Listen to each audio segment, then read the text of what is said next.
Vous aimeriez savoir comment ça se passe dans notre centre de podologie? De l'analyse posturale globale à la fabrication des semelles dans notre atelier? Vous y voici. Nous sommes une équipe de 3 podologues passionnés par notre métier. Méluna, Julien et Vincent.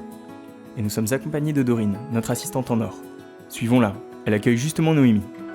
Noémie vient aujourd'hui car elle a une douleur de genou à la course à pied. Elle nous explique aussi qu'elle a souvent mal dans le bas du dos. Dorine recueille les empreintes de la patiente grâce à une plateforme baropodométrique. Ça nous permet d'étudier la répartition des appuis et la qualité du contrôle postural des patients. Ensuite, elle utilise le kinéode. Cet appareil nous permet d'avoir une reconstruction du rachis et de la posture en 3D. Plus on a d'infos, et plus nous pouvons être précis dans notre analyse et dans la pertinence de notre diagnostic. Enfin, elle filme sa course au ralenti, de façon à ce que nous puissions observer le déroulé de sa foulée et déceler d'éventuels défauts dynamiques. Noémie rencontre ensuite le podologue. À nous de jouer, elle nous fait confiance. Et c'est là que notre enquête commence. C'est notre écoute d'abord qui est importante. Bien comprendre ce que Noémie vit au quotidien, pourquoi et quand elle souffre. Ensuite, c'est notre œil de lynx. Nous observons la posture de notre patiente attentivement, à la recherche de défauts posturaux pouvant déclencher des tensions musculaires, des pressions articulaires, enfin tout ce qui peut faire souffrir Noémie.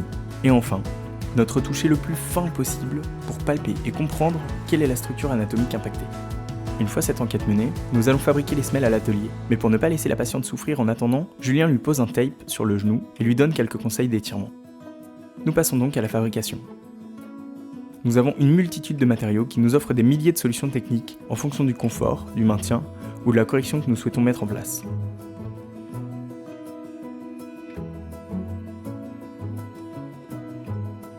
Noémie revient quelques jours plus tard, il est temps d'essayer les semelles. Nous nous assurons que la paire de semelles s'adapte comme il faut dans la chaussure, et laissons Noémie faire quelques pas. Vu sa démarche, ça a l'air d'aller. Nous lui donnons les derniers conseils d'entretien des semelles, et surtout au moindre souci, elle doit nous appeler. Nous prendrons quoi qu'il arrive de ses nouvelles dans 2 mois, pour savoir si elle est bien soulagée. A bientôt Noémie, et bonne adaptation avec vos semelles!